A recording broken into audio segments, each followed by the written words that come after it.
Cool. So back, we are in week 3, getting into the thick of things.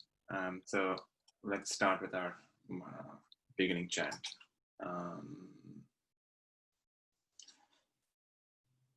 Om Asato Ma Satgamaya Asato Ma Satgamaya Tamaso Ma Jyotirgamaya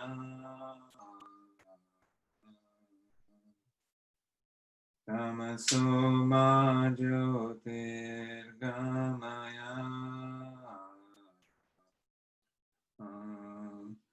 Mrityorma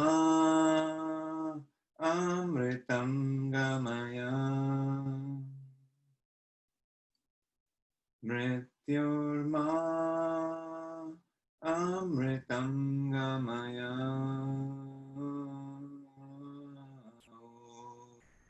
Shanti Shanti Shanti Om. So this is our chant we usually do in the beginning of class because it sets up the theme of the class, and the entire process of yoga is to go from untruth to truth, darkness to light, and from death to immortality. Cool, so welcome back everybody. So last class we kind of touched upon some aspects of how to work. We want to do things from a spirit of sacrifice, which doesn't mean like you're compromising or anything like that. It means that you are offering whatever work that we're doing to not just our limited ego and our limited growth, but something greater than us. And what that does is it puts our attention on not the ego. And that's what we want to do. We want to constantly put our attention on something beyond our limited ego. So we're not thinking of just I or me and will I be okay? So by offering it to something higher, it could be an ideal, it could be a person, it could be God, or whatever, something higher. It could be the creative force. So we want to do that, and then we started to talk about what is the behavior or how does a person of perfection, who is the person who has reached the final destination, how does that person behave? And let's look at that verse again. I think it's 18. Yeah, it was 18. Sorry, it was 17. So this was the last verse that we kind of stopped at with in the class. So here we spoke about what the person of knowledge or the person who has realized the self, this is their behavior, where they are satisfied by the self, they're content, and because they are content, there's nothing more to be done from an egoistic standpoint. Like they have nothing to achieve, they have nothing to prove, they have nothing to do from maintaining this image, because the image has completely disappeared. And because the image has disappeared, there's nothing to protect. And that's where we stopped. So we're going to continue down this thing. So any thoughts or questions from what we did last week, or anything that may have come up this week, this past week? Okay, so feel free for folks who haven't been here before. I think everyone has, but feel free to ask me any questions anytime, and we can stop and talk about stuff. Cool. So we are going to do verse 18. Anybody would like to do the Sanskrit? I'll attempt it, Puneet. Okay. And anyone would like to do the English? No takers? I can if no one else wants to go. Okay. Go for it. Ramya.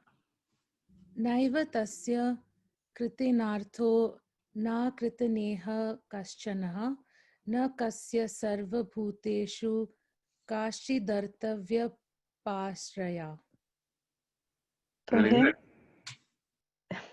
For him, there is no interest whatever in what is done or what is not done, nor does he depend upon any being for any object.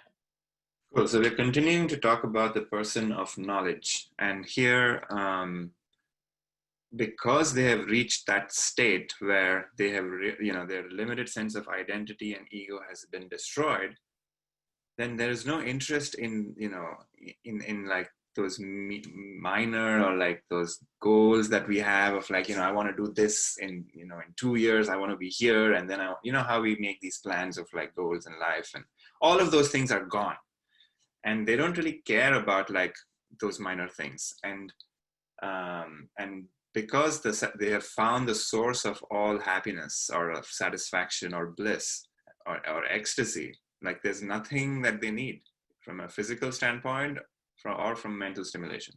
Like, so this is sort of describing Krishna's state here. Remember that the Gita is written in 3 levels. I think I may have mentioned this. The first level is like, okay, it's like a story, and there's some models and things that you can kind of look at and learn something about, what is it to live a good life, or how is it, what are some values that you should have. That's the first level. Second level is you can identify as Arjuna's character as a seeker of realizations, seeker of truth, and empathize with his dilemmas and the same human issues that all of us go through. You can identify with that and read the book from that standpoint. And the third aspect is that you can identify as a person of realization and say, yes, this is my current state. So if we feel this way, or if you want to say, have I reached the final goal, you can compare what Krishna says when he refers to as I, or like for me, or we will see verses in the future. If we can read it from that perspective and identify with that, then that is then you can say, yes, I am also moving towards that goal. So there's 3 levels, and here we're sort of describing what is the state of a person of knowledge, a person who has realized the self. And remember, there's something called the pleasure principle. I think I didn't explicitly say this the last time, but it basically says that we want to look at how does it feel like when I don't have something that I really want. We want to start noticing that. And usually it tends to be, I want it really badly and I want to strive to get it. I want to like work hard. And sometimes if the sense of the neediness or like wanting is very strong, that makes me feel kind of miserable because I want something that I don't have.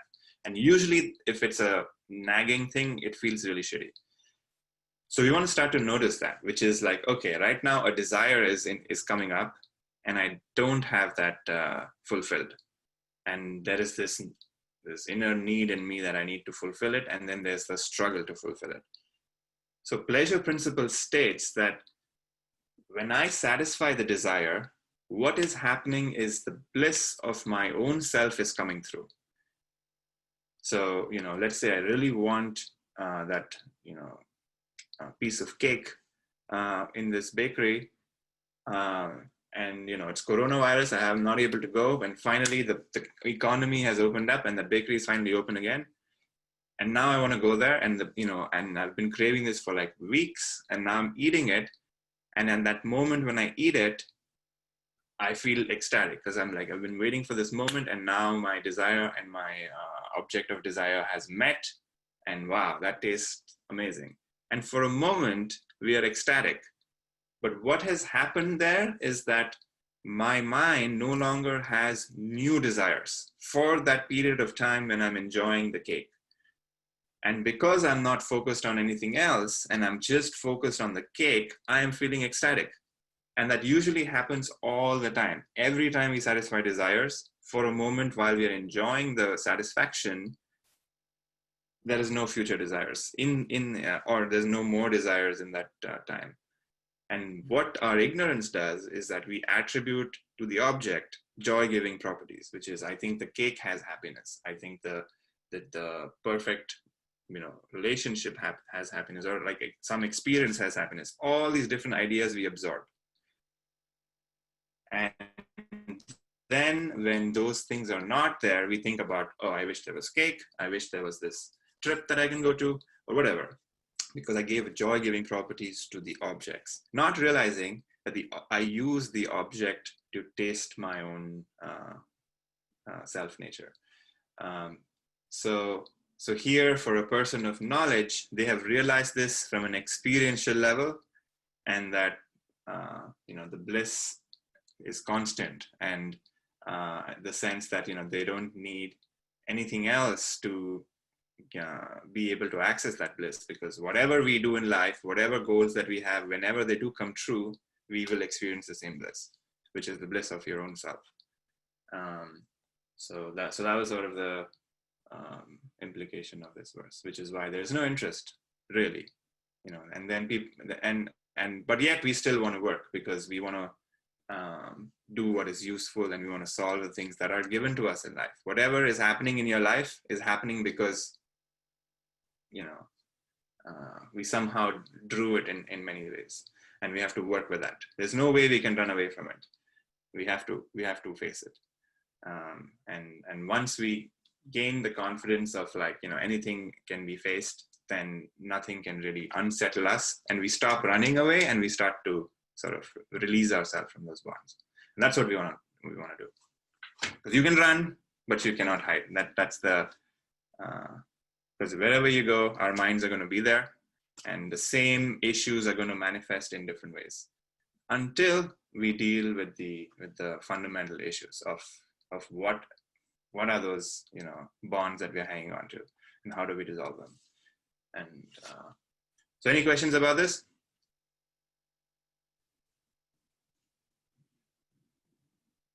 Okay, let's do the next one.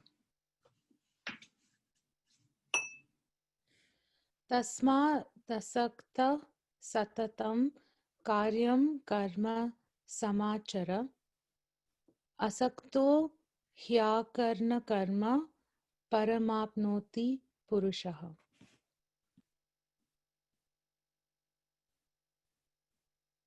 Sorry, trying to move the pictures on my screen. Therefore, always perform action which should be done without attachment.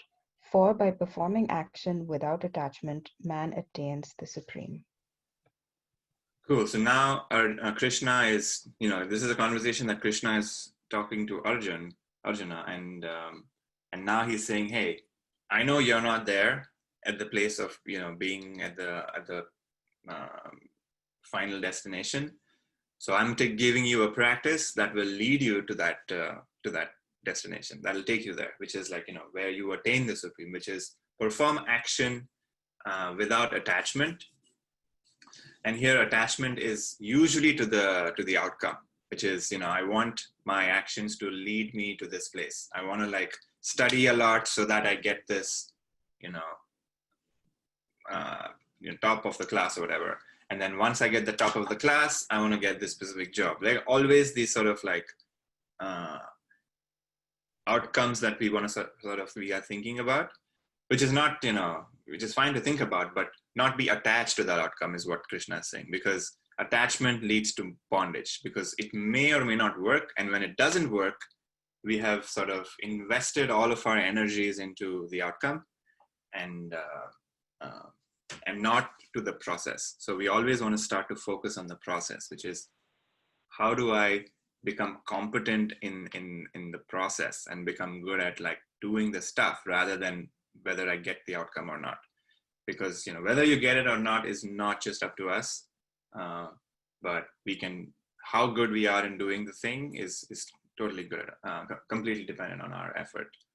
So we want to keep striving to perform action, but giving the results to somebody else, not ideally not thinking about the results, but that's also not possible. But also, if you're thinking about the outcome, that also offer it to something higher than yourself. And because you're doing this, what will happen is that as we keep doing these actions, the force of these desires that we have, where I need to get that job, or I need to get that best relationship, or I need, this sort of neediness that we have, we will start to realize that through direct experience, which is, all of what I'm looking for is right here. And all the desires that I have direct my energy to something outside of here. So, as I keep offering and like releasing the force of these desires, as they get smaller and smaller and smaller, my attention naturally starts to go within. It's only right now that these force of these desires is so strong that my attention is always on like whether this desire is going to come true, whether I will have this thing that I want. External attention. But, we want to sort of now, we cannot like suppress those desires, because those desires have sort of been there. We have thought about them and ruminated them for a very long time. And there's just no way to just say, oh, I'm not just going to have this desire. So we have to go through the desire. So we have to do actions that will try to satisfy these desires. But now when we are doing those actions, we don't want to reinforce those desires. Instead, we want to start to see how can we reduce the power of these desires. And reducing the power of these desires is by performing them, but not thinking about the outcome. Because most of the time we want to do those things because we are somehow vested in the outcome.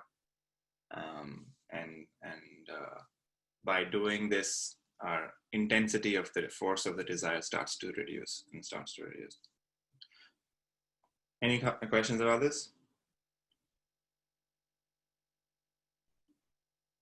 Or thoughts? A quick one, Puneet. Sure. The whole point of what we're doing is to attain self-realization, or at least the journey to that, right? Isn't that also in the end of the day a desire? Yes, excellent question.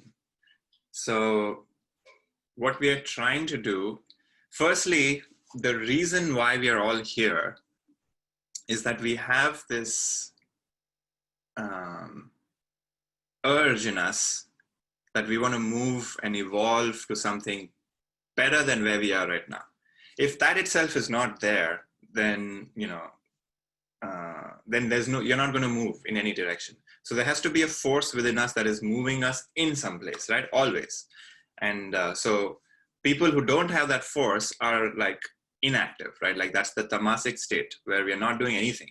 We're just like, in bed sleeping all the time.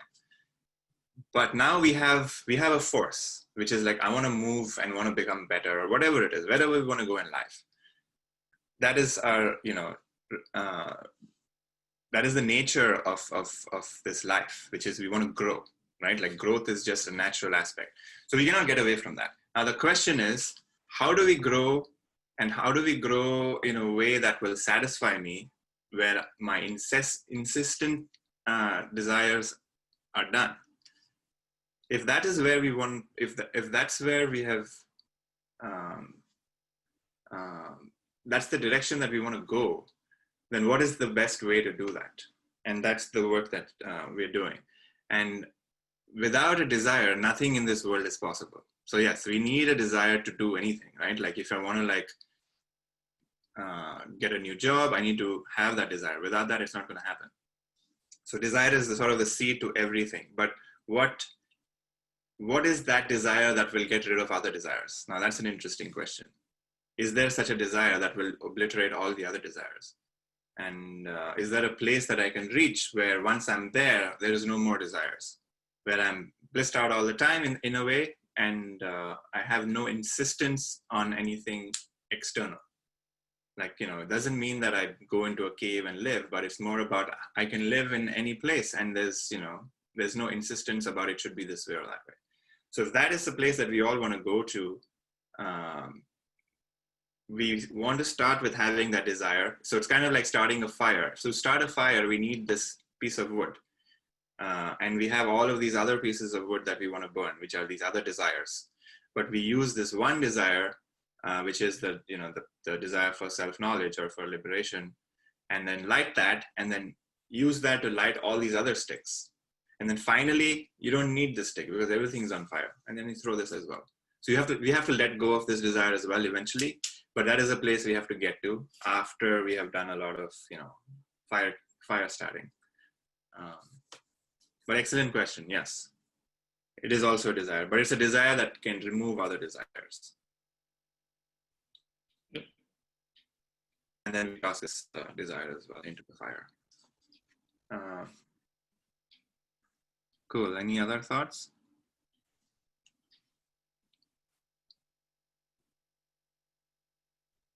Okay, let's do the next verse.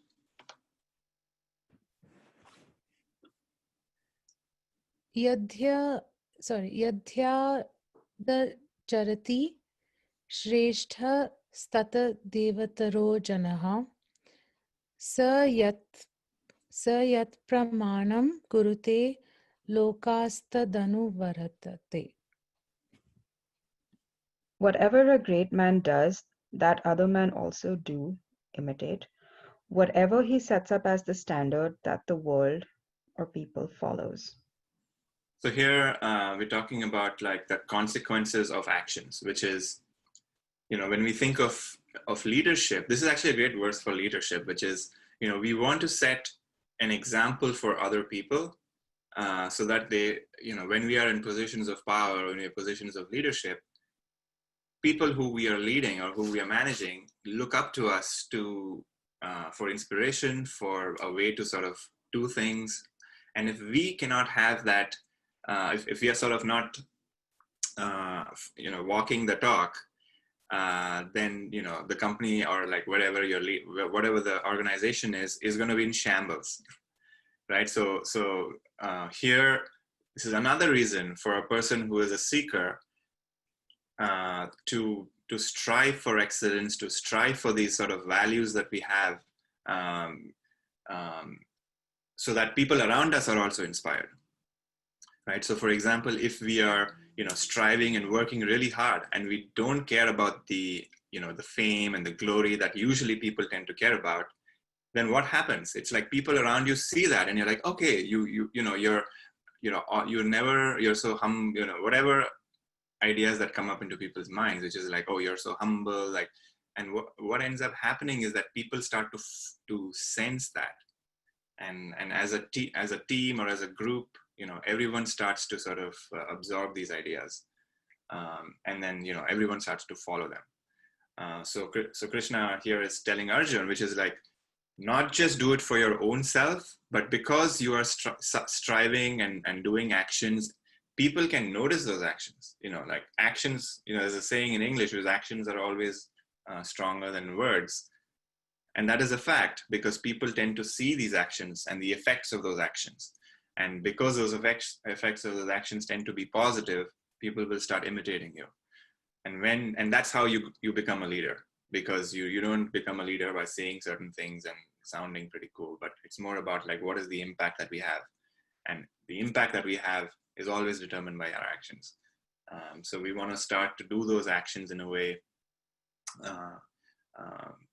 where we are focusing only on the action. And we don't have to worry for all of these things. These are all consequences, right? So people following you and imitating you, thinking of you as a leader, they're all consequences. They are not the goal. So the goal here is to focus on the action and giving away the outcome and offering it to something higher than yourself or your limited ego.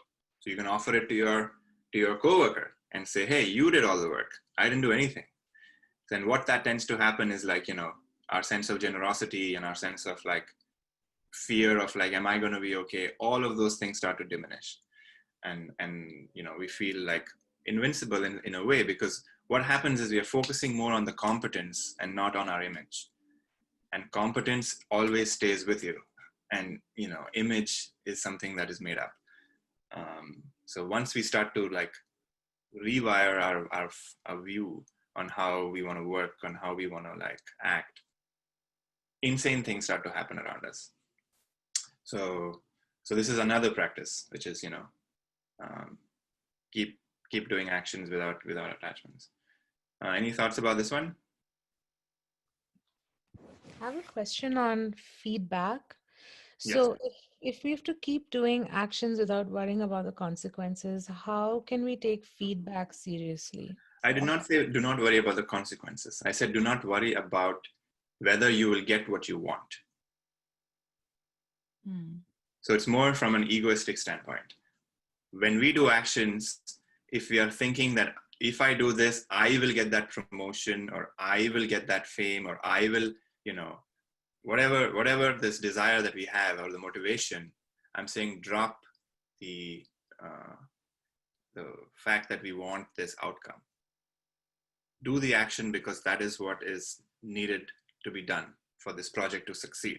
Whether it succeeds or not, don't worry about that. If it harms somebody, and let's say it's like something crazy happens, that was our, we did the action with that limited knowledge, right? But be open and be conscious about what happened. And if it fails and let's say it harms 100 people, be conscious of that and then take actions as a response to that outcome. I do not say do not, you don't have to be, there's no price to consequences. Every action has consequences. And we have to be conscious about all of that as well. But give up the attachment to the outcome is the practice. Does that make sense, Ravi? Yeah, that makes sense. Hey, Puneet. Similar follow-up question. Yes. You do not have an attachment to the outcome, but you see the outcome, right? You see the vision, but you do not have any attachment or for your sort of benefit or what you will gain from the outcome. Is that right? Yes. So the question is you still kind of do have a vision of where we want to go, but you don't, you're not attached to that vision in a way. Is that what you're saying? Yeah, just sort of saying it loud. That's okay. Yeah. So I mean, we need to have a vision, because most people who are trying to build something complex need to have an idea of what you're trying to do, right? So the vision is always there. Now, and you're taking actions to kind of move in the direction of that vision.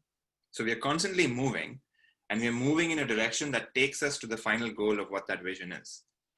Whether or not it's going to happen is up to, a lot of external factors, up to the team, all these different things that have to combine and synchronize to kind of get to that final goal.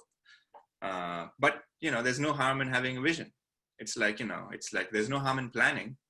But whether it succeeds or not, and if our entire lives, whether we view ourselves as successful or failures is dependent on that outcome, then if it doesn't happen, then you're going to suffer for years, right? Because our entire energies was fixated on the outcome. Whether it fails or not is just a thing, right? It just failed, or it didn't, or it succeeded. Mm-hmm. And that can happen for any project, be it a big project or even a small project. It could be something as simple as trying to plant a couple of trees and maintain it or something. You can have a vision of how it would end up, but you may forget to water it for a few days and it's gone, right? So things can change, but we want to be more focused on the process of okay, I'm going to take these small actions and have joy in doing those actions and not worry so much about the outcome of whether those actions are going to lead me to the place of the vision, is my point. Vision is always there in the background. Mm-hmm. Got it. And most often what happens is that we start to become more efficient about our jobs too. And because we are becoming more efficient, I don't want to make you think that this is going to somehow improve. I mean, it ends up improving your life, but that's not the goal of most of this. That's a consequence. Again, whether you become more efficient, whether you start to get raises at work, all of those are consequences when you start to become efficient at your job, right? So we want to focus on being competent and on being and doing work which is going to lead us to liberation. Everything else is all, minor details and effects. That's not the major. Because what will happen is, like, let's say your job starts to become, very easy, your relationships and life start to improve, then we stop doing this work. And once we stop doing the work, all of the drama and the dross will start again, because this is not something that we can just do for a while and then stop. It's something that this becomes life, right? This is entire life process. So we want to be careful in that aspect as well, that we're not doing this just for these like consequences of like, my work has become great, people love me, and like relationships have become awesome. All of those are consequences and nice, but that's not the final goal.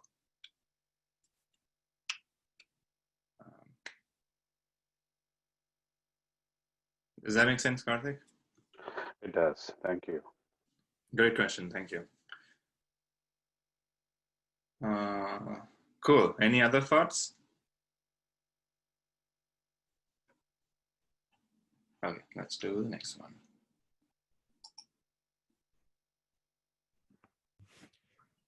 Name parthasti kartavyam trisu lokesu kinchana nana vaptama vaptavyam varta eva cha karmani.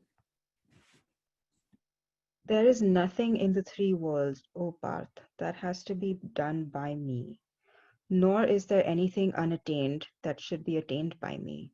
Yet I engage myself in action. So here Krishna is talking about himself. So remember I said that there's 3 levels. This is the 3rd level where you can identify as Krishna here and say, okay, and you can sort of read this verse as like you are reading it and you're talking about your own experience. So if you are in that state of self-knowledge, then in the 3 worlds, and 3 worlds usually means like there's like the dream realm, the realm of this world, and then the realm of like the deep sleep world. So there's usually 3 is like an interesting number in spirituality, and so nowhere is there any desire that he or she we really have, like an insistent desire that this has to come true and my entire happiness is dependent on this. No, it's like, nothing really is interesting to me anymore.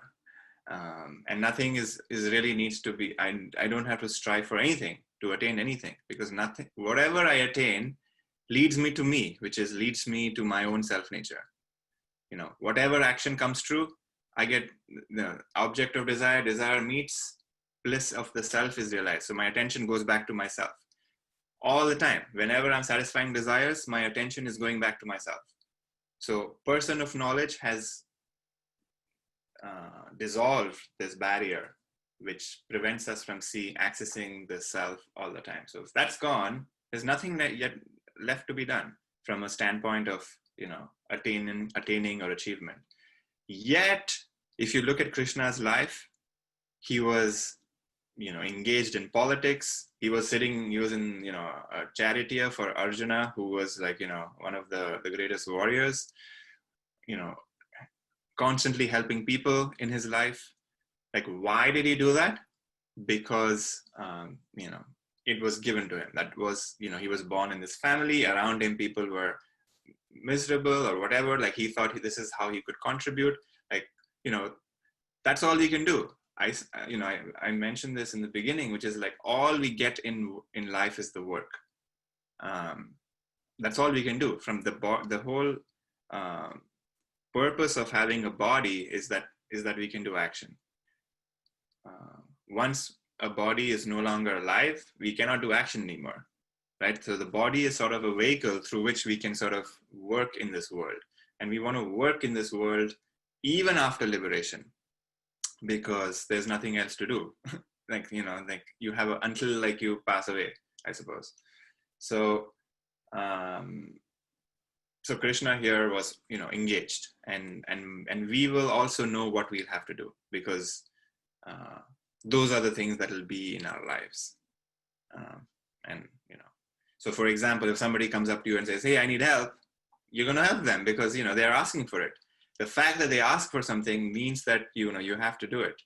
And because we stop thinking about whether I'm going to be okay, whether this and that. This sense of I is completely gone, and the sense of self-protection and fear is gone.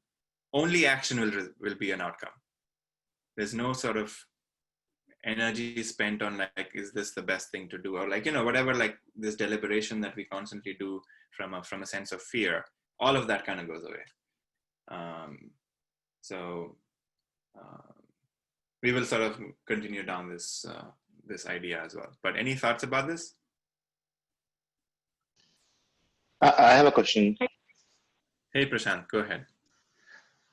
So in this state of mind, you're kind of looking for external stimulus to dictate kind of what action you take or what you do, versus you taking an initiative to do something, right? Like if you are in a state of mind where you think you don't need anything, or you don't need to do anything to be happy or satisfied, then as I mentioned, an example maybe like if someone comes to you and asks for help, you'll help that person.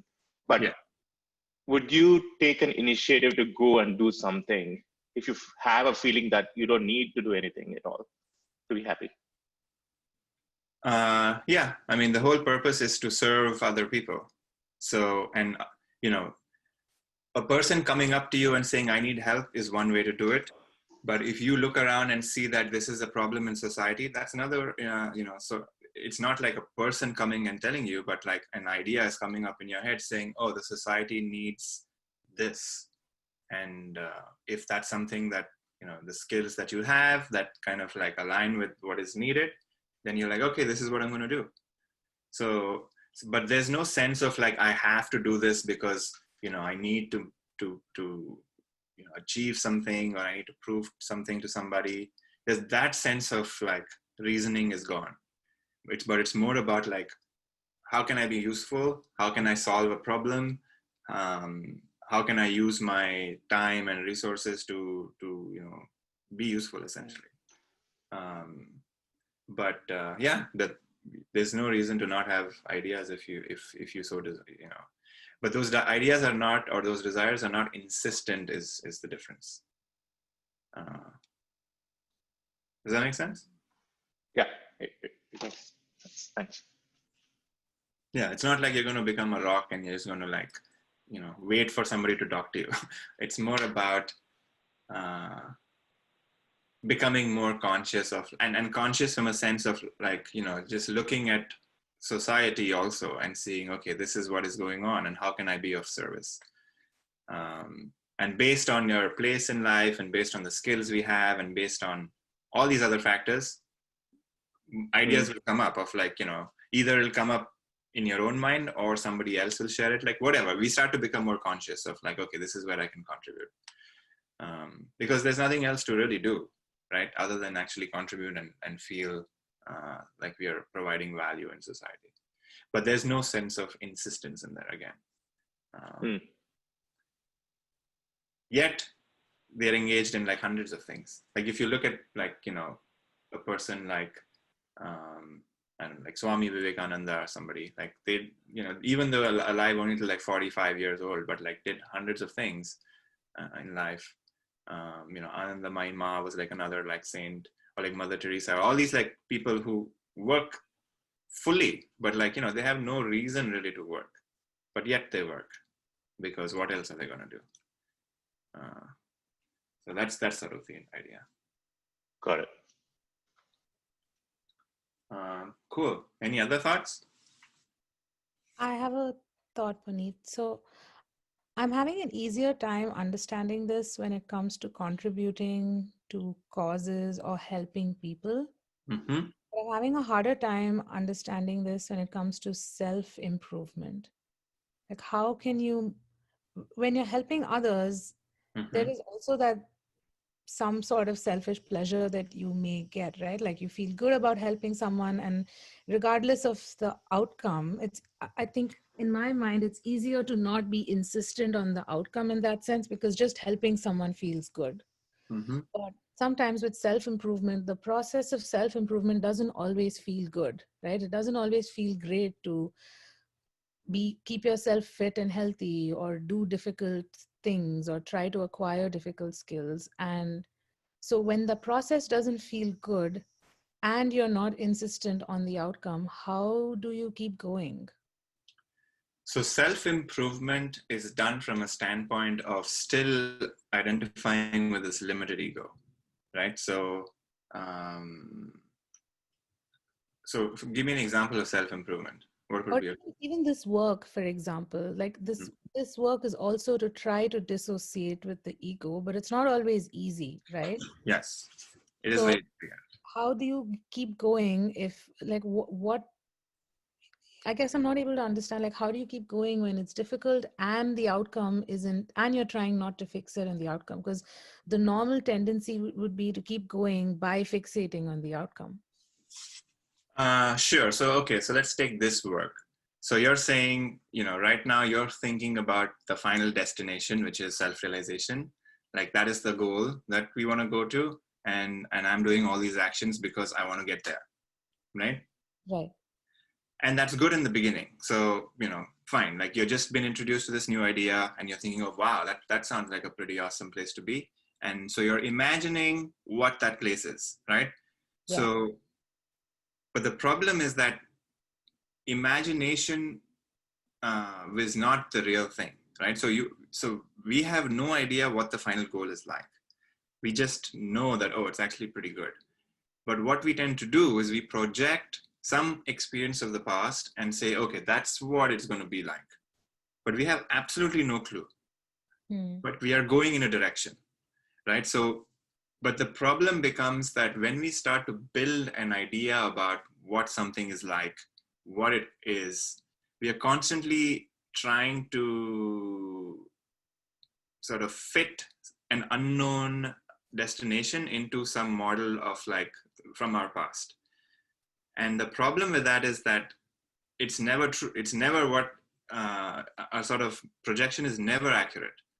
And because of that, we tend to miss out on all the small details of like life itself, because we're constantly living in like this, in this dream world of like, I imagine what, I wonder what that's like, or like, I wonder what it'll feel like to, be in that state.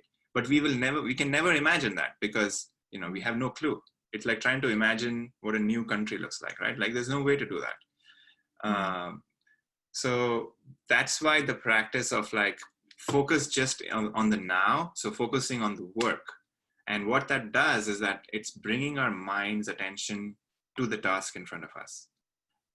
And so you're talking about, helping other people and like, that also gives you pleasure. Why does it give you pleasure? Because when you're helping other people, we are not thinking about what we don't have or like, what are my desires in the moment. Maybe after you're done helping them, then you may think of like, oh, I'm such a cool person, I helped them. Then you may reflect on it. But that is where the suffering actually is. We're sort of creating those bonds. But in the moment when we were helping somebody else, at least we were not thinking about our limited ego. And we want to like take those moments, on our day-to-day and try to make them slightly longer. I'm not saying that, you can do this in an instant on your entire day where you're not thinking about your own ego. This is a practice that we start to say, okay, I'm going to do this 5-minute activity. How can I do this activity without thinking about the outcome?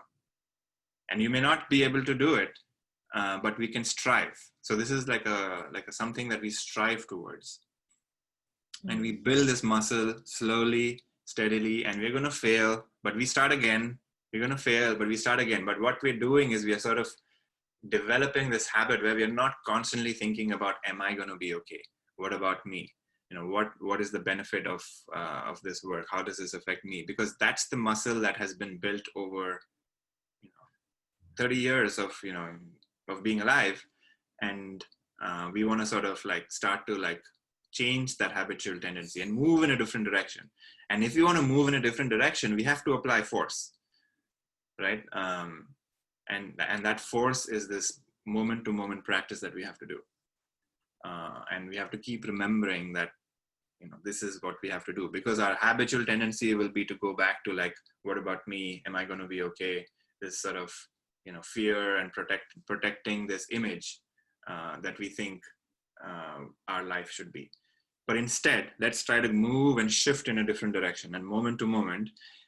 And yet we don't know what the final destination is, but at least we have this sort of faith of like, I know that, you know, if there's no sense of faith that there is this place where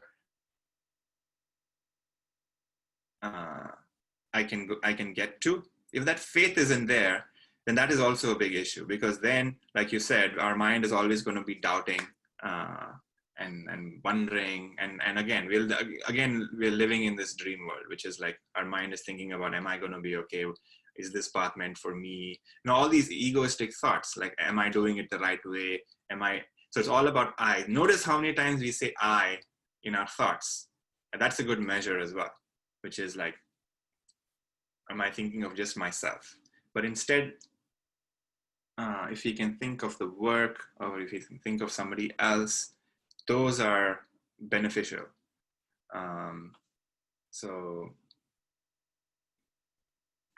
does that help, Rami? Yeah, that helps. It is difficult. I'm not saying it's easy, and it's contradictory in many ways too, where, you know, one practice kind of is contradictory to the other, but we kind of have to take one practice and try to do that and then move on to something else. That's much better rather than doing everything all at once. So in this case of like, you know, focusing just on the task, try to do that. And, you know, try to do that for 1 week, see how you do with it. And then, you know, if you start to get good at that, then maybe add another thing where you are not thinking about, you know, the outcome so much. You know, that's another practice. But like doing it all at once also becomes very hard. So we may want to like try to like, you know, break it down, do one thing at a time. Maybe try it for 1 day if 1 week is very long. Just do like 1 day this practice, the next day this other practice. But we want to sort of start to play with it and make these things our own. You know, these are just tools that we are sort of presented, but we need to know which tool to use when, and that will, you know, sort of develop as we start to use those tools, because we will get an intuitive sense of like, okay, yeah, this is what is going on. And we need to start to get more conscious as well. Start paying attention to like, what are the kinds of thoughts I'm having? What am I trying to protect? All of those things will give us a clear picture of like, what are my fears? And, you know, how have those fears, you know, we don't even have to go causation hunting that much, but just identifying that these are my fears. These are the things that I'm trying to protect all the time. And once we are clear about that, applying these tools will become slightly easier. Does that make sense? Yeah, this makes sense. Thank you. Yes, it's, you know, Krishna, or actually Arjuna tells Krishna that, you know, trying to control the mind is like trying to control the wind in some chapter, I forget. And Krishna says, yes, you are right. But he says, but it can be done. And it requires a lot of effort, but over time and practice and patience, it can be done. Like there's nothing, you know, in this world that is worth striving for, which isn't difficult, right? If it was easy, then it wouldn't be worth striving for. Yeah, that's true. Cool. Any other thoughts? Hi, Puneet. Hey, yeah, Rekha. I have a thought. Hey, it almost sounds like we should only really have 2 goals. And correct me if I'm wrong, that the 2 goals would only be like self-realization and then service to others, and let go of everything else. Yes, you're absolutely right. And interestingly, it's not just that that's the only goal. Interestingly, all of us are unconsciously moving in that direction. Because if you think about it, all of our life, all of the things that we're doing those things because we think that there's happiness in the end. Otherwise, we would not be doing it. Even people who are, you know, making the bad choices of like life, of like, you know, in addiction, all these things. But even those people who are making those decisions which are in opposition to actually their peace of mind, even they are on this path. because even they think that making those decisions will make me happy. It just so happens that it doesn't. And then they try something else. But all of us are making decisions to find that happiness, be it in relationships, be it in career, be it in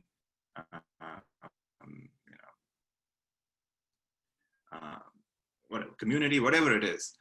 So instead of being unconscious about it, yes, start to become conscious of what is it that I'm seeking, what is it that I'm doing, why am I doing this action, and once we start to see that, yes, you're absolutely right, Becca. It is because we are all seeking self-realization, and then once we get there, what is the best way to live life in a spirit of service?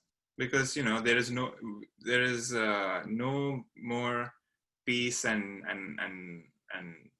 joy that we get in life when we are helping other people, and when we have a sense of community, this service. All of those things lead to a more blissful atmosphere, and that's what we want to sort of create, where we are living in an atmosphere where everybody around us is also joyful. And people are joyful when they're not thinking about themselves. Whenever we're thinking about ourselves, we're kind of miserable because we have the sense of fear and whatever it is. So you're absolutely right, Becca. On point. Those are the two things of life. But it is possible to serve others while on our path to self-realization. Nothing wrong with doing them both at the same time, correct? Yep, absolutely nothing wrong. And we're going to sort of talk about this idea of will, and what do we end up doing, and why do we have the desires that we do have, all of those things. And in the end, it doesn't, what you do in life does not really affect whether you will reach self-realization or not.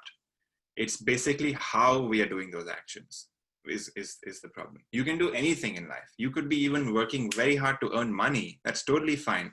But how you are working to do those actions is important rather than what. If we're doing any action from a sense of, ego, or from a sense of I don't have enough, am I going to be okay? I am not getting what I want. From that standpoint, if you do any action, be it trying to earn money or be it trying to serve, humanity, if we do that from that standpoint, it is disastrous, because we are building more and more bonds. You may be doing, you may be working in a great nonprofit or whatever it is, but if our attitude towards doing those actions is still from a sense of ego, it is still disastrous from a perspective of reaching this goal. So we want to start to notice, how are we doing actions?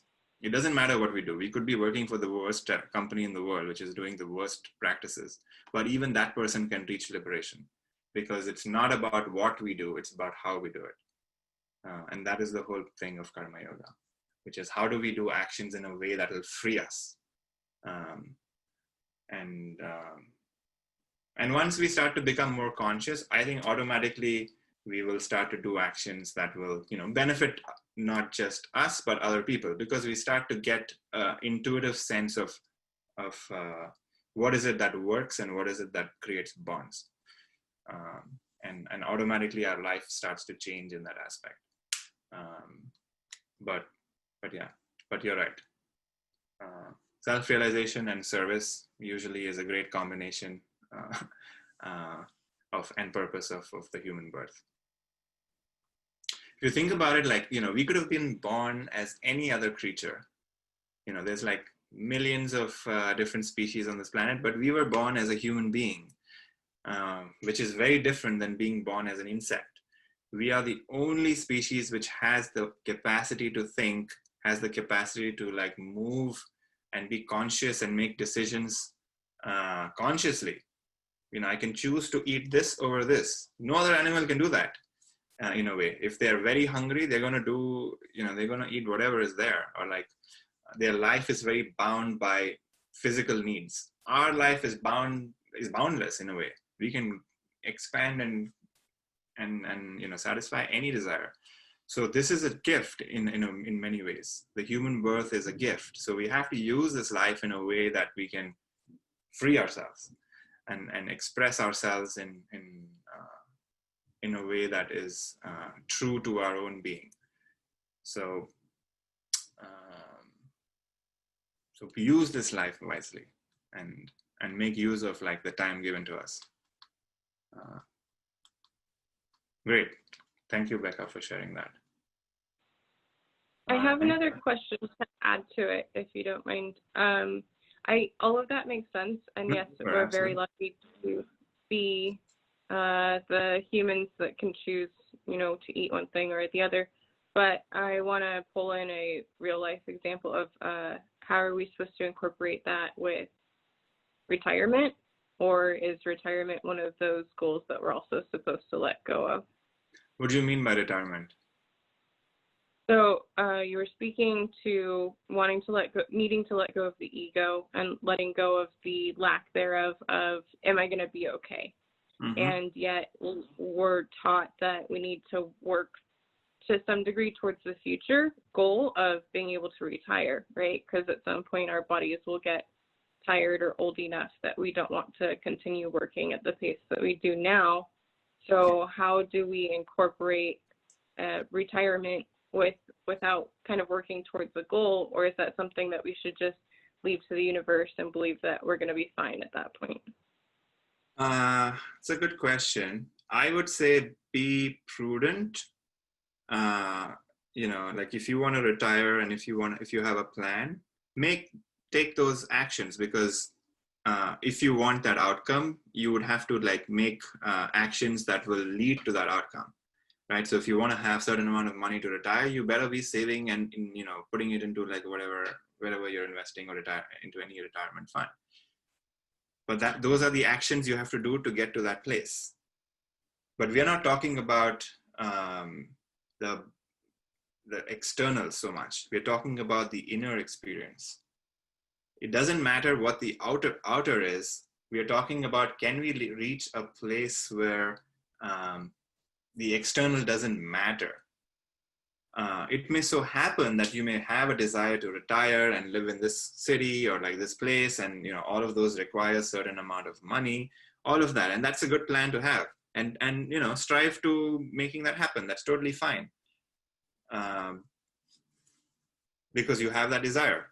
The only thing is, like, let's say it doesn't work out. Let's say the market, let's say you put it into like a retirement fund and you've been saving, and then the market tanks and like you've lost 50% of your money, and that changes your retirement plans. How does that affect you? Like, are you still like, are you going to be miserable for like, or like feeling shattered because that happened? Or are you going to be like, okay, this is what it is, and now let's change your plans, right? So that's sort of how we want to look at it, because nothing is certain. We can say, yes, I have enough money to retire, but any event can happen which can completely change the situation, right? Like you can get a crazy illness, or like you may not even be alive to enjoy your retirement. Who knows? Everything is a mystery in a way. So I think, if you have a desire to have a certain lifestyle when you want to retire, go for it, save money and do whatever you want to do. But know that outcome is not going to really change how your inner experience is moment to moment. Does that make sense? Yes. Would you say a retirement goal is egotistical? No, I don't think so. It's more about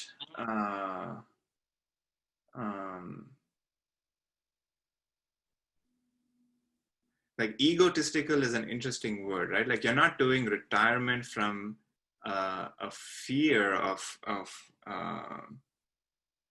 what do you call it? Fear of not being okay.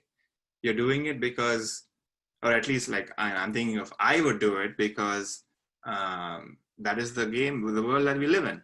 It's like saying, is eating food egotistical? It's not, because that is the nature of the body, which is that it needs food, and you have to supply it with energy. Same thing with money. Money is nothing but energy, and we've as human beings, we have created this paper form of energy, and how much energy determines what you can do in this life from an external standpoint. But that's it. there's nothing special about it. It doesn't mean that if you're poor that you're somehow, different. It just means that you have lesser amount of that, energy in that standpoint, from an external standpoint. So it's not egoistical. It's just that it is the rules of this world that we live in. Thank you, Puneet. Yeah.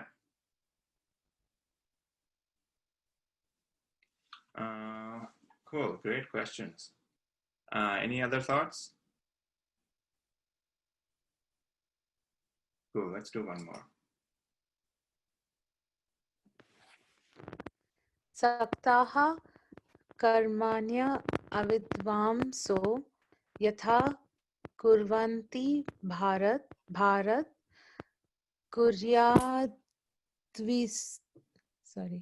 kuryadvidvam statha saktaschi kirsur loka sangraham. As the ignorant people act from attachment to action, O Bharat, so should the wise people act without attachment, wishing the welfare of the world.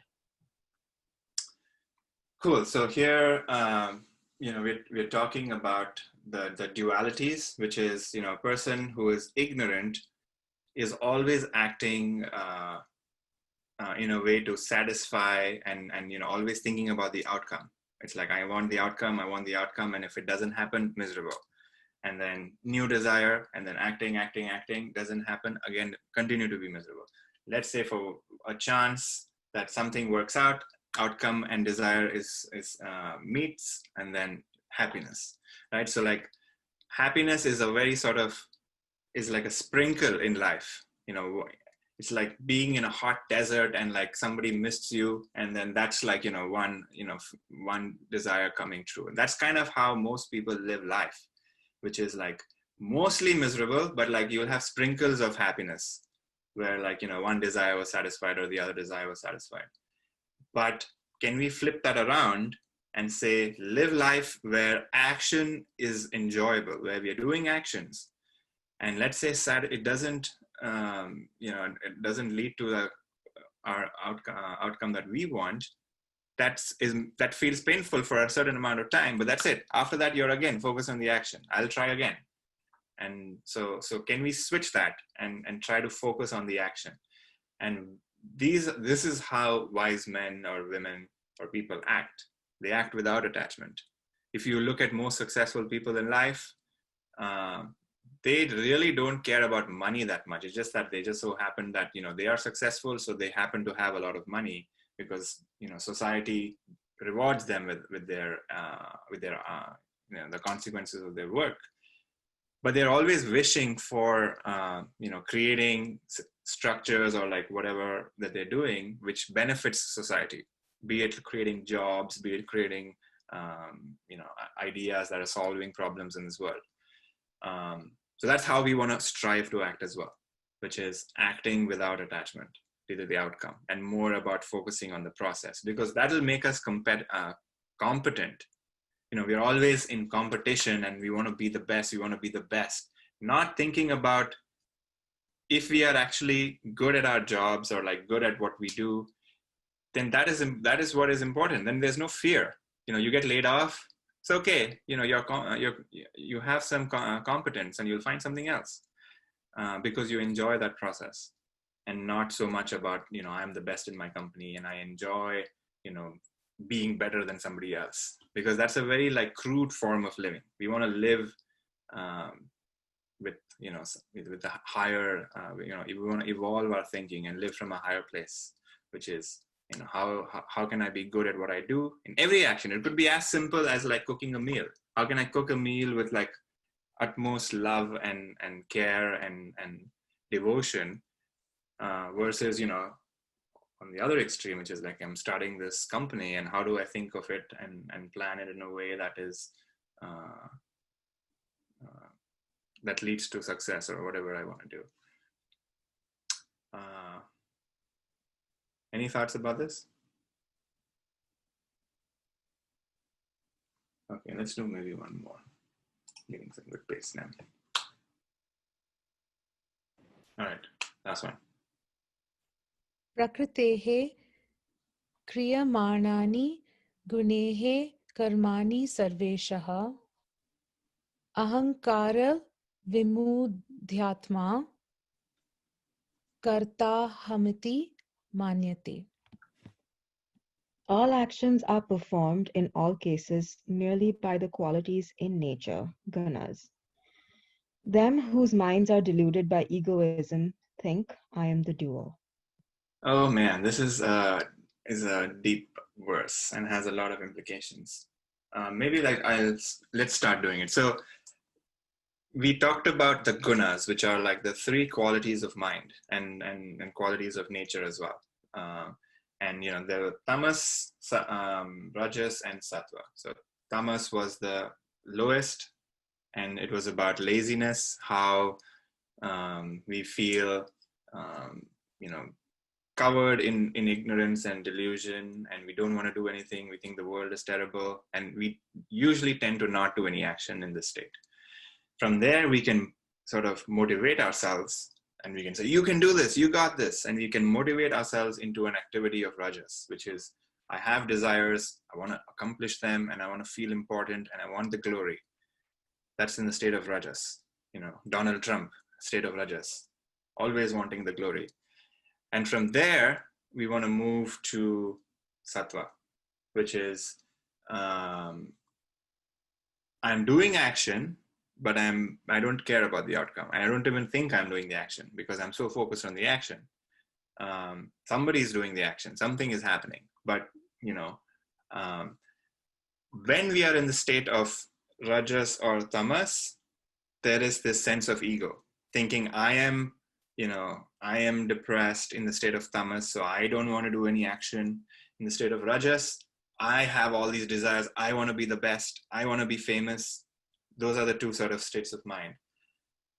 Those are what drive all of our desires, which is this, you know, so if you think of like, why are we doing the things that we are doing today? I have, you know, if you look at your life and you're, you know, you may have a job, or you may be at home, or you may have a certain inclination to do certain things. Why do we have those qualities? And we may think that, you know, I chose those things. Right? I chose to be, an architect, or I chose to be a doctor, whatever it is. We may think that, but actually what has happened is my entire past, all of my actions that I have done in the past have basically made me who I am today. So, in this case, all actions of the past, which is karma. So all of my past karma, and then what was my state of mind when I was doing those actions? So let's say, I love, chocolate ice cream. The reason why I love chocolate ice cream in this moment today is because in the past, when I was eating chocolate ice cream, I gave joy-producing properties to the ice cream. And hence, when I think of ice cream today, I think of like chocolate flavor, like that's my flavor, right? Like let's say I hate vanilla. I hate vanilla because, when I was eating the vanilla ice cream, I gave misery-producing properties to vanilla. So whatever desires I have today, so I want to eat chocolate ice cream, is because in the past I enjoyed that, or I was in a rajasic state of mind, and I was like, chocolate is the best. So all my past actions determine my current state of mind and my current set of desires. So this is very powerful, because this means that all of my future, whatever I want to be in the future is completely malleable, that I can change that by creating intentions and doing stuff in the now, because whatever happens in the now will soon become my life in the future, will become my character in the future. So that's very powerful. And then the second thing is, if you think that, I have chosen this, or I have done these things, or we are basically deluded, because we have not really done it in a sense. It's like we experienced certain, we had certain experience in the past, and those experiences came into our life because of those previous experiences in the past. So there's always a cause and effect, extending back all the way to the birth of the universe, if you go back all the way. But it's always a cause and effect, because whatever I am today is because of the past. Whatever I was in the past was because of the past before that. So there's always this chain. And in that chain, an idea arises in the mind saying, I chose it, and I made the decision. And that is a false assumption there. That's an assumption. So, I will leave it at that for this class, and saying, try to examine that, this week. Whenever we have ideas of, I am choosing this, try to think about, like, are you really choosing this? We certainly experience making a choice, but try to think about, where did that choice come from? And you will see that, let me not give you that idea, but just try to notice where that choice comes from. So I have, sorry. Go ahead, Devi. So you're saying, and I'm just checking that I understand you correctly. The gunas, or like the state of being that you are currently in, is reflected in the actions that you do. I mean, of course, it's calling into question this whole free will thing and the illusion of it. I get that. But within that, the things that you're doing, or the things that are happening around you, are reflecting the guna that you're operating out of? No, I'm saying that the reasons why you're doing the things that you're doing is because in the past you had certain experiences, and in those certain experiences you were in a certain state of mind, either in tamas, either in rajas, either in sattva. And those qualities of mind plus the actions of the past determined our present. Got it. So, if I am very attracted towards, let's say, money, right? Like, if that is my deep desire is to make a large amounts of money, that's probably not some idea that you came up with, right? It's an idea that was absorbed, which was, you may have had experiences in the past, or we may have had experiences in the past where money was presented as something to be something valued, or the opposite, which is like we may have experienced strife, poverty, because of which there is a lot of fear, and that fear is essentially in a state of rajas, which is I am not going to be okay, right?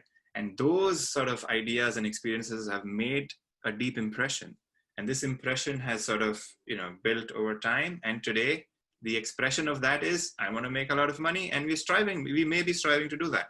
No blame here, but it's just to see how those came about. And we had no choice in many ways, right? Like, experiences just happened, and all of those things were just happening. It's like the world is happening moment to moment. And in those moments, impressions are being created in us. How deep they are, and how much they impact us will be determined by the quality of mind. If we are very fearful, so if you think about it, like when we had extreme moments of fear, those impressions are very deep, and we remember those to this day, which is like, experiences of trauma.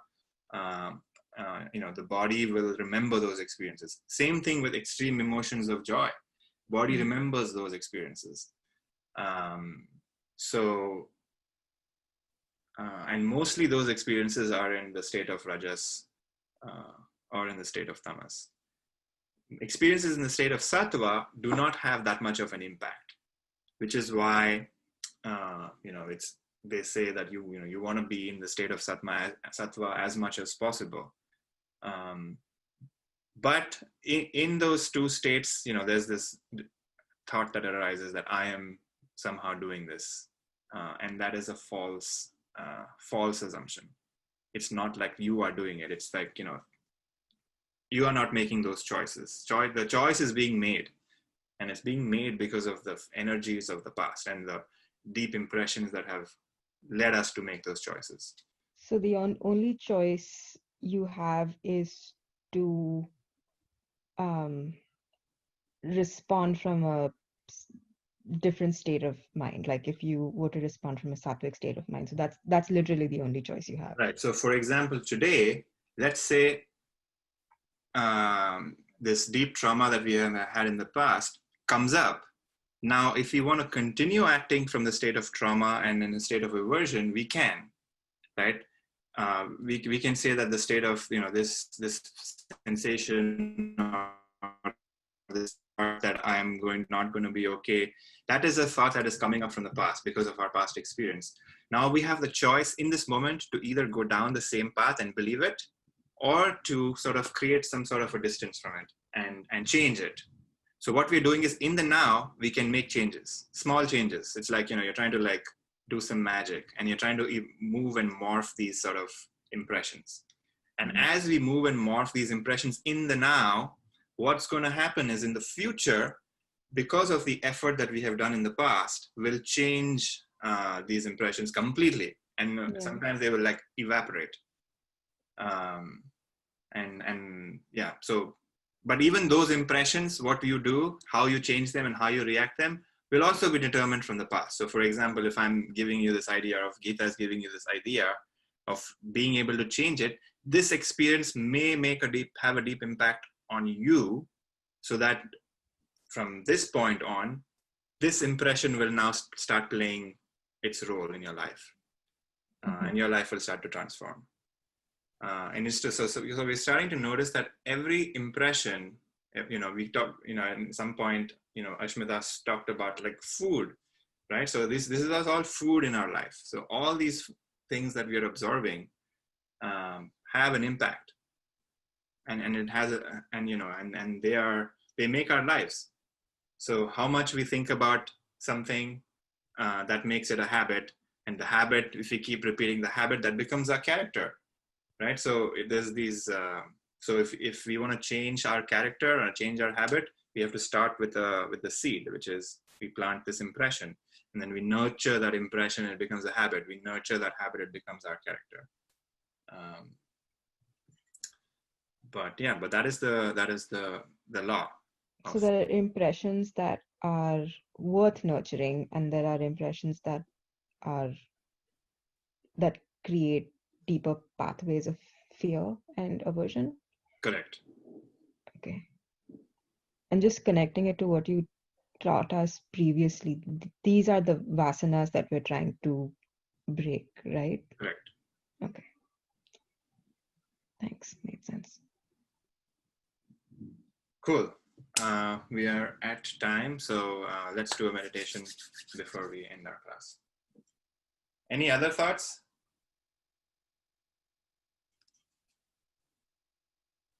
Okay. All right, let me stop sharing. So cool. Everybody, hope you're all sitting up, so that's important. You can start by closing your eyes, or if you're feeling sleepy, you can leave it open. It's totally fine. Just start your meditation session by just taking a few conscious breaths. Could be like deep breaths.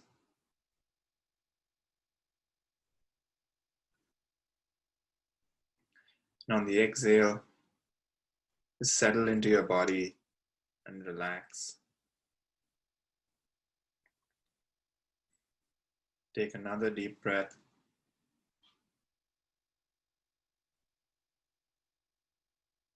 And on the exhale, relax even more. And then while you're inhaling, just notice if there's any part of your body that's holding on to any tension. You just want to start to get aware of how one feels tense versus it not feeling tense.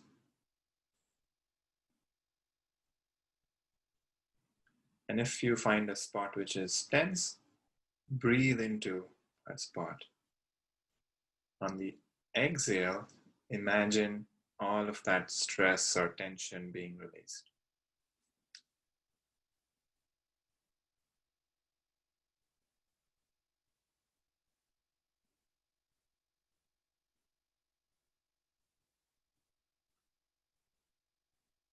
So we want to put ourselves in a position of being a witness to our body.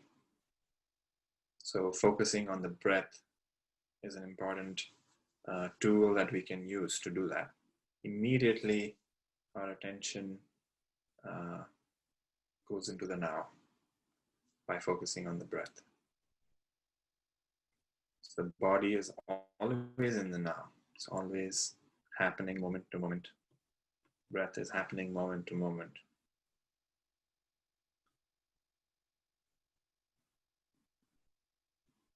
And you'll notice that there is a relationship with the breath where you are observing the breath. So you are the knower of the breath.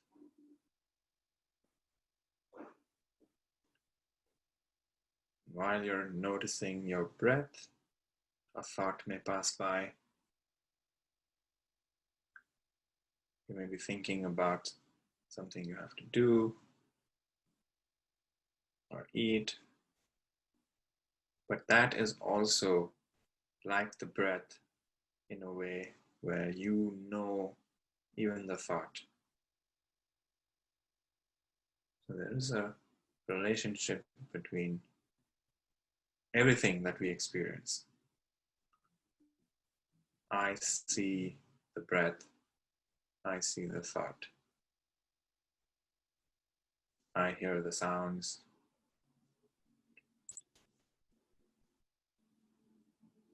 I feel hungry. So even hunger is known. Everything is known.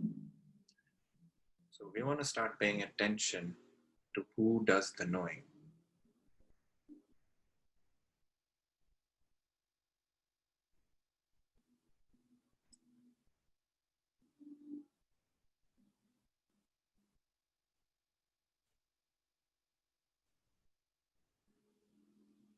So start to pay attention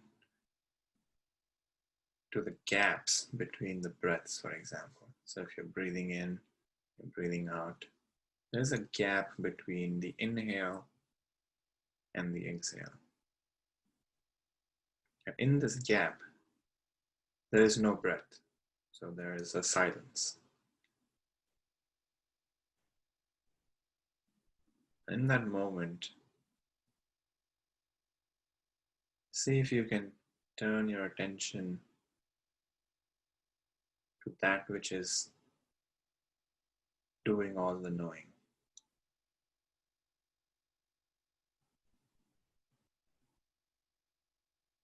You're never going to see the knower as an object. It's like trying to see your eyes. It's trying to taste your tongue. You can never see your eyes. Yet, we see. In the same way, we will never see ourselves as an object, or we will never know ourselves as an external object. Yet, we know. Yet, we are aware. So in the gap, or in the silence of the breath, our attention is not on the inhale or the exhale. Our attention is on the context in which the inhale is happening or the exhale is happening. And this context is there all the time, but there's always something in it. There's our thoughts, our breath, our sensations, emotions. So all of those things hide the context from us. Our attention usually tends to be on the stuff. We want to put our attention on the context, on the background. And that can happen when our minds can get a little quiet.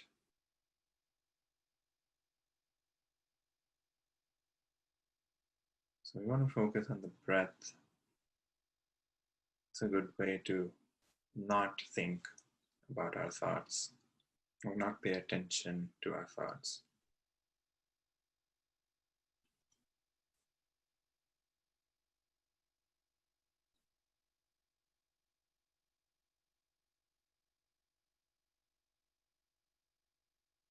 When the mind gets a little quiet, see if you can pay attention to the gap between one breath and the next.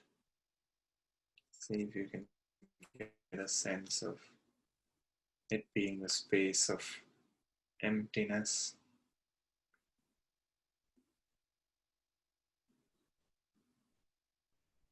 It's like a sky of awareness. And that's yourself.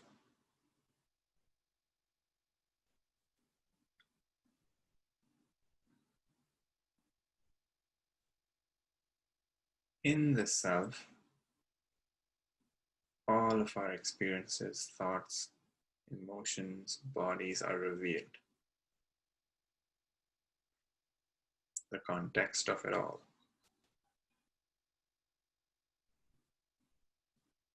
The contents keep changing.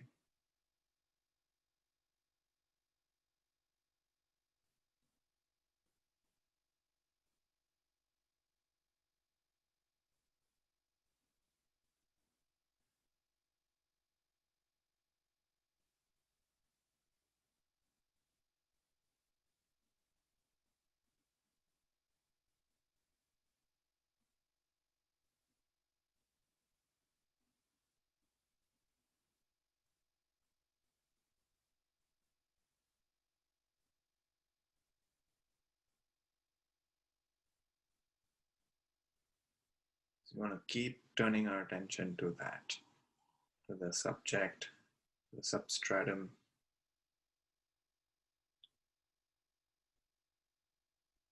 And you'll notice another cool thing is that when we are in the now, when we are thinking or we are focusing our attention on the breath, where did our limited individuality go? Where did our ego sense go? Kind of disappears for a second, and it may come back, but it can go again. So we start to see that even the sense of ego is something that we have to pay attention to. When we pay attention to something else, sense of ego is gone.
Slowly bring your attention back to objective reality.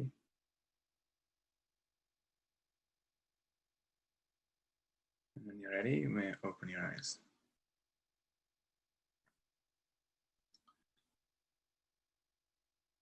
So one thing that came up while I was meditating was desire is not an impediment to self-realization. So, the question of whether it's okay to want to earn money or whether it's okay to retire, like, they are totally fine. Like, desire is not an impediment. It doesn't matter what desire we have. Because there's no good or bad in a desire. It's just that we have a desire. The question is more about how do we fulfill those desires and how are we acting, like what is our state of mind when we are fulfilling those desires. If we are in a rajasic or a tamasic state of mind, we are creating more bonds. If we are in a sattvic state of mind, we are freeing ourselves because we are not so much worried about the outcome. And that's all it is. It's just the process of fulfilling the desires. Just wanted to end it with that. And let's do the chant.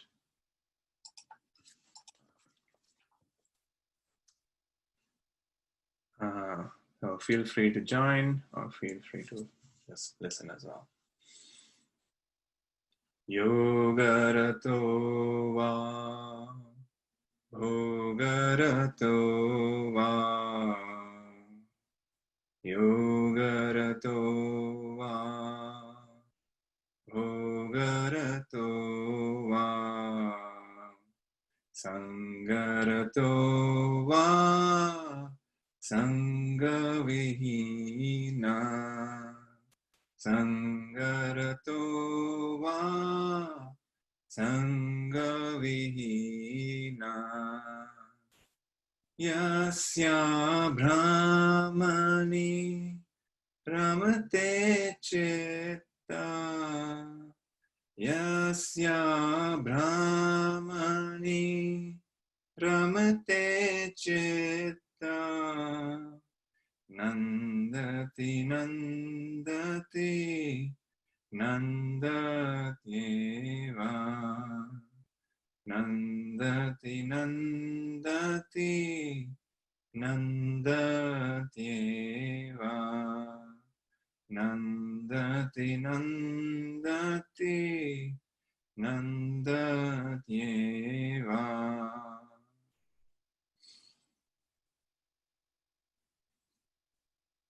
So this is the English translation. Love this verse because it's the essence of the entire teaching of yoga. So, it doesn't matter if you are in yoga or bhoga, which is what fulfilling desires is. So bhoga is a state of mind where, we are engaged in satisfying desires. But if we can revel in the self, which means that we have a clear access to the self, then, only they really enjoy, because, in any place in life, we have access to that. So that is the final destination that we all want to get to. And I hope we all get there. So thank you all. This was the end of the class. And as usual, I'm, willing to hang out after. And if you have any thoughts or questions, we can talk about it.